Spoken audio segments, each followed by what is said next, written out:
मेरे दिमाग में डॉक्टर की बस यही बात गूंज रही थी कि हम मजबूर हैं। जब तक आप लोग फीस जमा नहीं करवा देते हम लोग कुछ भी नहीं कर सकते। मैं भागता हुआ सीधा नवीन के दरवाजे पर ही जाकर रुका था, क्योंकि अब तो बस वही मेरा आखिरी सहारा था। इसलिए मैंने जल्दी से दरवाज़ा बजाना शुरू कर दिया था और मैं दरवाजे पर से हाथ तक हटाना भूल गया था। फिर कुछ ही देर बाद मुझे नवीन की आवाज़ आई थी, अरे कौन है भाई, थोड़ा सब्र कर लो, क्या दरवाज़ा तोड़ने का इरादा है तुम्हारा? और फिर जैसे ही नवीन ने दरवाज़ा खोला था तो वो मेरी हालत देखकर घबरा सा गया था और मुझसे पूछने लगा था कि क्या बात है आकाश, सब ठीक तो है ना? मैंने जल्दी से कहा था कि नहीं, कुछ भी ठीक नहीं है, दीदी अस्पताल में एडमिट है और मुझे कुछ पैसे चाहिए, तुम मुझे उधार दे दो, मैं कुछ ही दिनों में तुम्हें वापस कर दूंगा। तो मेरी बात सुनकर नवीन के चेहरे पर शर्मिंदगी आ गई थी। मुझसे कहने लगा, यार मैं तुमसे बहुत शर्मिंदा हूँ, मेरे पास पैसे नहीं हैं, क्योंकि आजकल कारोबार ठप है, इसकी वजह से हालात बहुत ख़राब हैं। नवीन की बात सुनकर मैं बहुत उदास हो गया था। परेशानी के साए मेरे चेहरे से बिल्कुल साफ दिख रहे थे। इसलिए मैंने घर जाने के लिए अभी कदम उठाया था कि अचानक नवीन ने मुझसे कहा, रुको, मेरे पास एक रास्ता है जिससे तुम पैसे हासिल कर सकते हो। नवीन की बात सुनकर मेरे उदास होती हुई आंखों में चमक आ गई थी। इसलिए मैंने जल्दी से नवीन से पूछा था कि कौन सा रास्ता है। तब नवीन ने मुझसे कहा था कि रानी बाजार में रानो नाम की एक भिखारिन रहती है, जो उसके पास जाता है वो बंदा रातों रात अमीर हो जाता है। अगले ही पल मैं उस पर चिल्लाया था कि तुम पागल तो नहीं हो गए जो इस तरह की बहकी हुई बातें कर रहे हो। नवीन ने मेरी बात सुनकर मुझसे कहा, यार इस वक्त तुम्हें जोश से नहीं हो बल्कि होश से काम लेना चाहिए, आखिरकार ये पूजा दीदी की जिंदगी का सवाल है। इसलिए नवीन की बात सुनकर मैं भी सोच में पड़ गया था। मेरे दिल और दिमाग में जंग शुरू हो गई थी, क्योंकि एक गैर औरत के साथ समय गुजारना बहुत बुरी बात थी। क्योंकि मैं पंडित का बेटा होने के साथ साथ खुद धर्म के मामले में बहुत धार्मिक था, इसलिए मुझे ये गलत लग रहा था। तो इस वजह से मैंने आज तक इस तरह का कोई काम करना तो दूर की बात, ऐसा करने के बारे में कभी सोचा भी तक नहीं था। मुझे इस तरह सोच में डूबा हुआ देखकर नवीन ने मेरे कंधर पर हाथ रखा था, फिर सवालिया नजरों से मेरी तरफ देखा था। फिर मैंने भी अपने हालात से मजबूर होकर आखिरकार गलत रास्ता का चुनाव कर ही लिया था। इसलिए मैं नवीन के साथ रानो भिखारिन के ठिकाने की तरफ चुपचाप चल पड़ा था। फिर एक जगह पहुंचकर कुछ ही दूरी पर एक अजीबो गरीब से हुलिये में सड़क के किनारे बैठी हुई एक औरत की तरफ इशारा करते नवीन ने मुझसे कहा था कि वो जो सामने जो औरत बैठी हुई है ना, वही रानो भिखारिन है, उसके पास ही तुम्हारी समस्या का हल है। लेकिन रानो भिखारिन को इस तरह से गंदे हुलिये में देखकर मैंने नवीन से हैरान होते हुए पूछा था कि ये भला मेरी क्या मदद करेगी, जबकि इसके पास तो खुद इसके रहने का ठिकाना नहीं है और ये मजबूर औरत खुद इस सड़क पर किनारे बैठी है। तो मेरी बात सुनकर नवीन ने हंसते हुए मुझसे कहा था कि यार इसी बात का राज तो आज तक कोई नहीं जान पाया कि ये दर दर की ठोकरें खाने वाली भिखारिन आखिरकार किसी को लखपति कैसे बना देती है। फिर नवीन ने मेरा कंधा थपथपाया था और मुझसे कहा कि अब और समय बर्बाद ना करो, इसके पास जाकर पैसों का कुछ इंतजाम करो। नवीन की बात सुनकर मैं सर झुकाए हुए रानो भिखारिन के पास गया था। जैसे मैं उस भिखारिन के पास पहुंचा तो उसने अपना चेहरा उठाकर मेरी तरफ देखा था। मेरी नज़र रानो भिखारिन के चेहरे पर पड़ी तो मुझे उससे वहशत होने लगी और एक अजीब सा डर महसूस हुआ था। किसी चीज़ ने मुझे उसके पास जाने से रोका था। मैं चाहने के बावजूद भी उसके पास नहीं जा पाया था। मुझे रानो भिखारिन के चेहरे की तरफ देखकर उससे घिन आने लगी थी, क्योंकि उसका चेहरा बुरी तरह से झुलसा हुआ था। इसलिए मैं उसका चेहरा देखते ही वहाँ से भाग गया था और जैसे ही घर में दाखिल हुआ तो माँ मुझे देखकर भागती हुई मेरे पास आई थी और बड़ी उम्मीद से मेरी तरफ देखते हुए उन्होंने मुझसे पूछा था कि बेटा पैसों का कुछ इंतजाम हुआ क्या? तो माँ की बात सुनकर मैं उनसे नजरें नहीं मिला पा रहा था, इसलिए मैंने उनसे नजरें चुराते हुए बस नहीं में सिर हिलाया था। तो फिर मेरी माँ ने फौरन ही मेरे सामने हाथ जोड़ लिए और रोते हुए मुझसे कहने लगी कि भगवान के लिए बेटा कुछ भी करके पैसों का इंतजाम कर दो और मेरी बच्ची की जिंदगी बचा लो। माँ की तरह मैं भी बहुत मजबूर था, इसलिए मैं माँ को देखता हुआ अपने कमरे में चला गया था और मेरी आंखों के सामने बस पूजा दीदी का चेहरा ही घूम रहा था, जो दर्द से अस्पताल में तड़प रही थी। दीदी की जिंदगी बचाने के लिए मेरे पास सिर्फ एक ही रास्ता था और वो था रानो भिखारिन, जिसका ख्याल मेरे दिमाग में आते ही मुझे उससे घिन महसूस होने लगी थी। और मैं ये बात सोचने पर मजबूर हो गया था कि जिस औरत के ख्याल से घिन आती है तो भला कोई इंसान उस औरत के साथ समय कैसे गुजार सकता है। ज़रूर इंसान की मजबूरियां ही होती हैं जो इंसानों को इस हद तक मजबूर कर देती हैं। यही सब कुछ सोचता हुआ मैं उठा था और फिर चलते चलते रानो भिखारिन के पास ही जाकर रुका था। उसने मेरी तरफ देखा था और फिर मुझे देखकर मुस्कुराई थी। मैं उसके इस तरह मुस्कुराने पर एक अजीब सी हालत का शिकार हो गया था और उसे मुश्किल से बस इतना ही कह पाया था कि मुझे आपसे काम है। वो फिर उसी तरह मुस्कुराई थी और मुझसे कहने लगी कि आओ मेरे साथ चलो। मैं घबराता हुआ उसके साथ पीछे चल दिया था। रानो भिकारन मुझे खंडहर जैसे घर में ले गई। वो घर बिल्कुल ही टूटा फूटा सा था। उसका सिर्फ एक कमरा ही बाकी घर के मुकाबले में कुछ ठीक हालत में था। वो उस कमरे में दाखिल होते ही एक बेड पर बैठ गई थी और मुझसे बोली, बताओ तुम मेरे पास क्यों आए हो? क्या चाहिए तुम्हें, पैसे या फिर मेरा समय? तो मैंने डरते हुए रानो भिकारन से कहा था, कुछ पैसे चाहिए थे मुझे। तो मेरी बात सुनकर वो फौरन ही उठी थी। कमरे में मौजूद एक टूटी हुई अलमारी के पास जाकर खड़ी हो गई थी और खुद को व्यस्त जाहिर करवाने लगी थी। मुझे लगा था कि शायद अब वो भी मेरे साथ मजाक कर रही है, लेकिन कुछ ही पलों के बाद उसने मेरे सामने एक नोटों की गड्डी रखी थी, जिसे देखकर मेरी आंखें खुली की खुली रह गई थीं और मैंने हैरान होते हुए रानो भिकारन से कहा था कि इतने पैसे? वो तो फौरन मुझे इतना हैरान होते हुए देखकर बोली थी, क्या पैसे कम है और चाहिए? उसकी बात सुनकर मैंने हकलाते हुए कहा था कि नहीं नहीं, बल्कि ये पैसे भी मेरी उम्मीद से बहुत ज्यादा हैं। मैंने जल्दी से पैसे अपनी जेब में रखे थे और परेशानी से भिकारन को धन्यवाद कहते हुए वहां से अस्पताल जाने के लिए निकला था। लेकिन जैसे ही मैं रानो भिकारन के इस खंडहर जैसे घर से निकला तो उसी समय मुझे पिताजी की कॉल आ गई थी और फिर मैंने पिताजी की कॉल उठाते ही खुशी के मारे उनसे कहा था कि आप परेशान न हो, पैसों का इंतजाम हो गया है, मैं बस थोड़ी देर में आपके पास पैसे लेकर आता हूँ। तो मेरी बात सुनकर पिताजी मुझसे कहने लगे कि बेटा, पूजा का ऑपरेशन हो गया है, अब उसकी जान खतरे से बाहर है। मैंने तुम्हें बस यही बताने के लिए कॉल की थी कि अब फीस सुबह जमा करवानी होगी, इसलिए तुम सुबह पैसे लेकर अस्पताल आ जाना। तो पिताजी की बात सुनकर मैंने भगवान का धन्यवाद किया था और साथ ही पिताजी से पूछा था कि आखिर डॉक्टर्स मान कैसे गए, जबकि वो तो फीस जमा करवाए बगैर पूजा दीदी का चेकअप करने के लिए भी तैयार नहीं मान रहे थे। तो पिताजी ने मुझे बताया था कि अचानक पूजा की तबीयत बहुत खराब हो गई थी। कोई भी डॉक्टर मेरी विनतियां करने के बाद भी पूजा का ट्रीटमेंट करने को तैयार नहीं हो रहा था। इसलिए मैं बैठकर अपनी बेबसी पर रो रहा था कि अचानक एक नौजवान डॉक्टर मेरे पास आकर रुका और फिर मुझे गौर से देखने लगा। मुझे ऐसा लगा था जैसे वो मुझे पहचानने की कोशिश कर रहा हो। फिर थोड़ी देर के बाद मुझे ऐसे रोता हुआ देखकर मुझसे कहने लगा था कि मास्टर जी, आप यहाँ बैठकर रो क्यों रहे हैं? मैंने सर उठाकर उसकी तरफ देखा था, लेकिन मैं उस अनजान चेहरे को पहचान नहीं पाया था। मगर फिर मैंने उसे अपनी सारी दर्द भरी कहानी सुनाई थी और उससे पूछा था कि बेटा, आखिर तुम मुझे मास्टर जी क्यों कह रहे हो? क्या तुम मुझे जानते हो? तो उस डॉक्टर ने मुझे बताया कि जी मैं आपको जानता हूँ, मैंने ट्यूशन आपसे ही पढ़ा है और वैसे भी आपकी नेक नियति से तो पूरा रानी बाजार ही वाकिफ है। फिर उस डॉक्टर ने मुझे तसल्ली देते हुए कहा था कि आप परेशान न हो, मैं अपने स्टाफ से कहकर आपकी बेटी का चेकअप करवा देता हूँ और उनसे ये भी कह दूंगा कि उनका ट्रीटमेंट फौरन से शुरू कर दें। बाकी जो फीस है वो आप सुबह तक जमा करवा देना।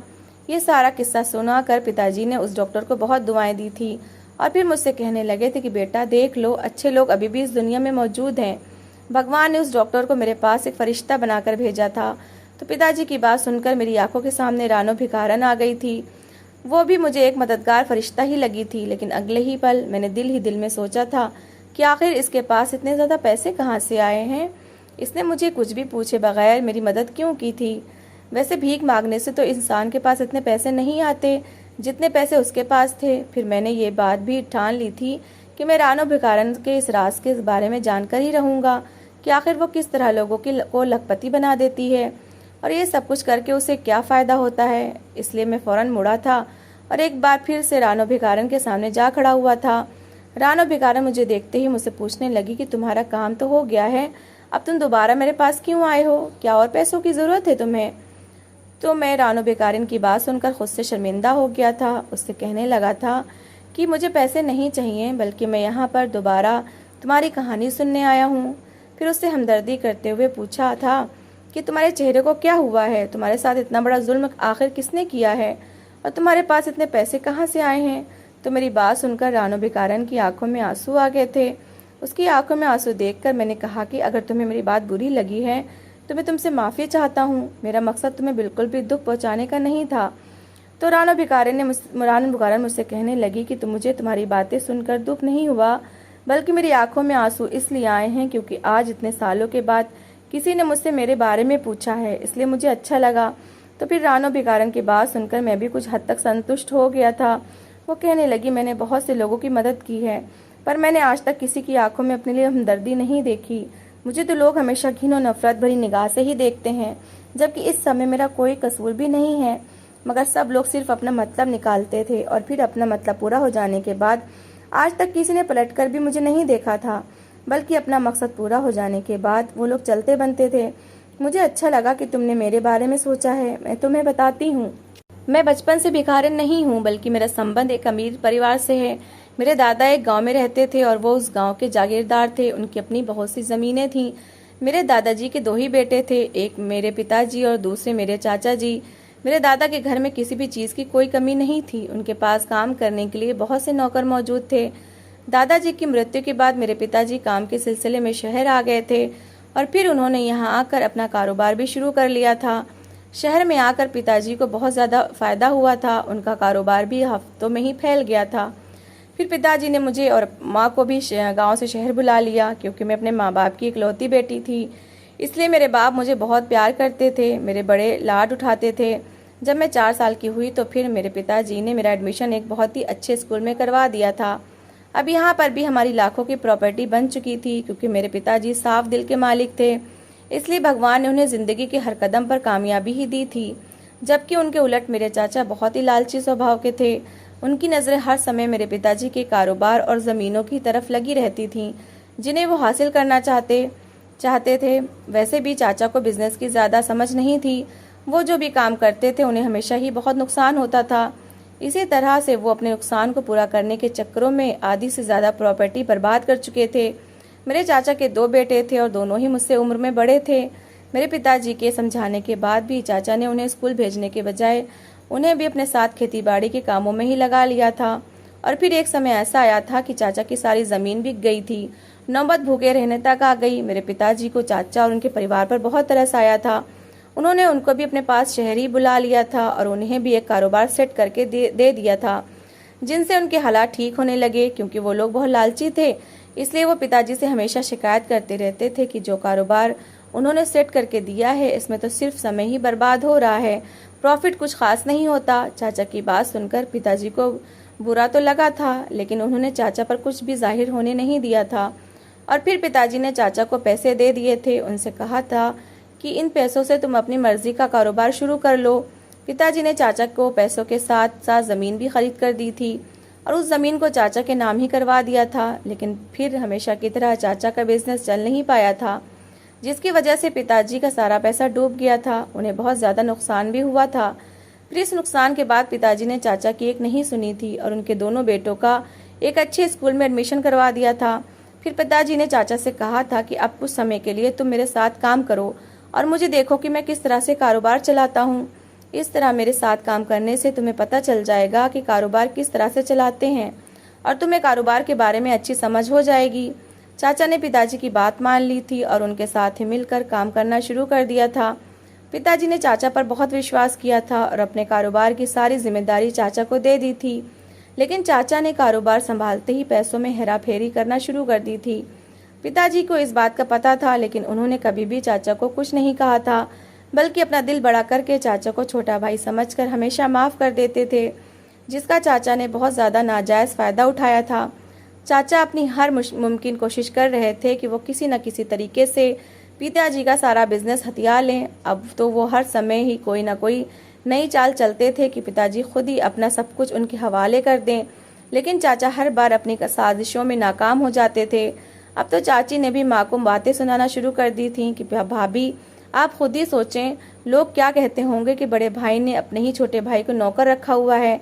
पिताजी की तरह माँ भी बड़े दिल की थी, इसलिए वो भी चाची की बातों पर कोई ख़ास कान नहीं धरती थी। समय काफ़ी तेज़ी से गुजरा था और अब मैं भी जवान हो चुकी थी, इसलिए मैं अच्छे तरीके से चाचा और उनके परिवार के नेचर को समझती थी और उनका मकसद समझती थी। इसलिए मुझे चाचा और उनकी फैमिली कभी भी अच्छी नहीं लगी थी। चाचा की जलन और लालच बढ़ता ही जा रहा था। मैंने कई बार इस टॉपिक पर पिताजी से बात भी की थी, लेकिन वो मुझे हर बार टाल देते थे। एक रात जब हम सब लोग सो रहे थे कि अचानक एक ज़ोरदार धमाका हुआ था और सब कुछ ही ख़त्म हो गया था। और फिर इसके बाद जब मेरी आँख खुली थी तो मैंने खुद को एक अस्पताल में पाया था। मुझे बहुत तकलीफ़ हो रही थी, तो मैंने दर्द की शिद्दत से चिल्लाना शुरू कर दिया था। फिर डॉक्टर ने मुझे नॉर्मल करने के लिए एक इंजेक्शन लगा दिया था, जिसके लगते ही मैं गहरी नींद में सो गई थी। फिर कुछ ही घंटों के बाद जब मैं होश में आई तो मुझे कुछ लोगों की आवाज़ें सुनाई देने लगी। वो लोग मेरे पास ही खड़े बातें कर रहे थे। मैंने बड़ी मुश्किल के साथ आंखें खोलकर सामने देखा था, जहाँ पर चाची और चाचा खड़े बातें कर रहे थे। चाचा चाची से कह रहे थे कि मैंने आज वकील को बुलाया है, वो भाई साहब की सारी जायदाद मेरे नाम पर कर देंगे। रानू अभी होश में नहीं है, इसलिए इसके होश में आने से पहले ही सब कुछ हम पहले अपने नाम कर लेंगे, वरना बाद में ये बहुत मुश्किल पैदा कर देगी। चाचा की बातें सुनकर चाची उनकी हाँ में हाँ मिला रही थीं। उनकी बातें सुनकर मुझे बहुत दुख हुआ था कि हम लोग कितनी तकलीफ में हैं और इन्हें अभी भी जायदाद की ही पड़ी हुई है। मुझे चाचा से और नफरत होने लगी थी। फिर जब डॉक्टर्स मेरे चेकअप करने के लिए आए तो मैंने उनसे अपने माँ बाप के बारे में पूछा कि वो लोग कहाँ हैं, ठीक तो हैं ना। फिर डॉक्टर ने मेरी बात सुनकर उदासी से मुझे देखा था और कहा था, मुझे अफसोस है हम उन्हें नहीं बचा पाए। डॉक्टर की बात सुनकर मुझ पर बिजली गिर गई थी। मैंने बुरी तरह से रोना शुरू कर दिया था। फिर डॉक्टर ने मुझे तसल्ली दी थी और चुप करवाया था। मैंने खुद को बड़ी मुश्किल से संभाला था। इसके बाद मैंने इस हादसे की वजह पूछी थी तो डॉक्टर ने मुझे बताया था कि पुलिस ने जांच की है और इस हादसे की पूरी तहकीकात करवाई है, जिससे ये बात सामने आई है कि यह हादसा किसी की सोची समझी चाल नहीं है, बल्कि ये सिलेंडर के फटने से हुआ है और इस हादसे में किसी का भी हाथ नहीं है। जबकि मेरा दिल ये बात मानने को बिल्कुल भी तैयार नहीं था। मुझे पूरा यकीन था कि इस सब के पीछे चाचा का ही हाथ है, क्योंकि मैं जानती थी कि वो लालच में इस हद तक पागल हो चुके हैं कि वो किसी की भी जान आसानी से ले सकते हैं। इसीलिए डॉक्टर के जाते ही मैं भी चुपचाप अस्पताल से निकल गई थी और फिर ऐसे मैंने एक भिखारिन का रूप धार लिया था। इस तरह से फिर मैं रानो भिखारन के नाम से मशहूर हो गई थी। मैंने भिखारन का रूप धार कर चाचा पर भी नजर रखी हुई थी। चाचा मुझे ढूंढने की हर मुमकिन कोशिश कर रहा था ताकि वो मुझे ढूंढ कर मेरी सारी जायदाद अपने नाम करवा ले, लेकिन मैंने भी ये बात ठान ली थी कि मैं ये सब किसी भी कीमत पर नहीं दूंगी। मैं कतई ये नहीं होने देना चाहती थी कि मेरे माँ बाप का कातिल उनके पैसे पर ऐश करे। इसलिए मैं एक गुमनाम जिंदगी गुजारने लगी। मैं अच्छी तरह से जानती थी कि अगर मैं अपने घर वापस चली गई तो चाचा मुझे भी कत्ल करवा देंगे, क्योंकि जायदाद अभी भी मेरे नाम पर थी। इतनी बड़ी चाल चलने के बाद भी चाचा के हाथ कुछ भी नहीं आया था, वो खाली हाथ रह गए थे। इस बात से चाचा को बहुत सदमा हुआ था, जिसकी वजह से उन्हें लकवे का अटैक भी हो गया था और वो हमेशा हमेशा के लिए अपाहिज हो गए थे। पिताजी को धोखा देकर चाचा ने जितना भी पैसा लूटा था वो सब उनकी बीमारी पर ही लग गया था। अब वो भी बिल्कुल खाली हाथ रह गए थे। पूरब और मनीष ने भी चाचा और चाची के साथ हर तरह का रिश्ता खत्म कर लिया था और वो दोनों ही भाई उन्हें छोड़कर अपनी अपनी अलग दुनिया में मगन हो गए थे। ऐसे जैसे उस परिवार को उनके किसी किए की सजा इस दुनिया में ही मिल गई थी। लोग चाचा पर तरस खाकर उन्हें कुछ पैसे दे देते थे, जिस पर मुश्किल से वो गुजारा कर पा रहे हैं। कई बार जाकर मैंने अपने घर का चक्कर लगाया था, जिसको चाचा ने अपने रहने के लिए दोबारा बनवा लिया था, लेकिन वहां पर रहना शायद उनकी किस्मत में ही नहीं था। वहां पर जाकर मेरा दिल फट गया था। वीरान घर को देखकर मेरी हालत खराब हो गई थी। मुझे हर जगह ही अपने माँ बाप का मुस्कुराता हुआ चेहरा दिखाई दे रहा था। मुझसे अब इस घर में रुका नहीं जा रहा था, इसलिए मैं वहां से फौरन ही वापस चली आई थी। फिर मैंने पिताजी के जायदाद से लोगों की मदद इस नियत के साथ करना शुरू कर दी थी ताकि इसका बदला मेरे माँ बाप को मिलता रहे। रानो भिखारन की बातें सुनकर मुझे दिली दुख हुआ था। फिर मैंने उससे पूछा था कि आखिर तुम्हें किस तरह से पता चलता है कि इस इंसान को वाकई में पैसों की जरूरत है। तो रानो भिखारन मेरी बात सुनकर दुखी अंदाज में मुस्कुराई थी और मुझसे कहने लगी थी, मेरी सूरत इतनी खराब हो चुकी है, जो इसे एक बार देख लेता है दोबारा मेरे चेहरे की तरफ देखता तक नहीं है। वो फौरन ही वहां से भाग जाता है, लेकिन जो सच में ही मजबूर होता है वो पलट कर मेरे पास आता है। इस तरह से मुझे पता चल जाता है कि ये इंसान वाकई में ही हालात से मजबूर है। फिर रानो भिखारन मुझे देखकर मुस्कुराई थी और मुझसे कहने लगी, बिल्कुल तुम्हारी तरह, जैसे कोई मजबूरी तुम्हें एक बार फिर से मेरे पास ले आई थी। तुम बताओ तुम्हें क्या मजबूरी थी। फिर मैंने उसे बताया था कि मेरी बहन पूजा दीदी की 1 हफ्ते बाद शादी थी, तैयारियां पूरी हो चुकी थीं कि अचानक से पूजा दीदी के अपेंडिक्स में दर्द होना शुरू हो गया था। डॉक्टर ने ऑपरेशन का बताया था, लेकिन हमारे पास पैसे नहीं थे। फिर मेरे दोस्त ने मुझे तुम्हारे बारे में बताया था, इसलिए मैं पैसों की खातिर तुम्हारे पास आ गया था। फिर मैंने उठकर रानो भिखारिन के सर पर हाथ रखा था और उससे कहा था कि तुमने मेरी बहन की जान बचाई है, मैं तुम्हारा बहुत आभारी हूँ। आज से पूजा दीदी के साथ साथ तुम भी मेरी बहन हो। फिर मैंने डॉक्टर से सलाह करके रानो भिखारिन के चेहरे की सर्जरी करवा दी थी और फिर हमने मिलकर एक NGO खोल लिया था। कुछ समय के बाद मैंने एक अच्छी जगह रानो की शादी भी करवा दी थी। अब मेरी दोनों बहनें अपने अपने घरों में खुशहाल ज़िंदगी गुजार रही हैं। तो दोस्तों, इस कहानी को लेकर आपकी क्या राय है कमेंट बॉक्स में ज़रूर बताएं और अगर कहानी अच्छी लगी हो तो प्लीज़ लाइक करें। अगर आपने हमारे चैनल को अभी तक सब्सक्राइब नहीं किया तो ज़रूर कर लीजिए। तो मिलते हैं ऐसी एक मोटिवेशनल कहानी के साथ। Thanks for watching.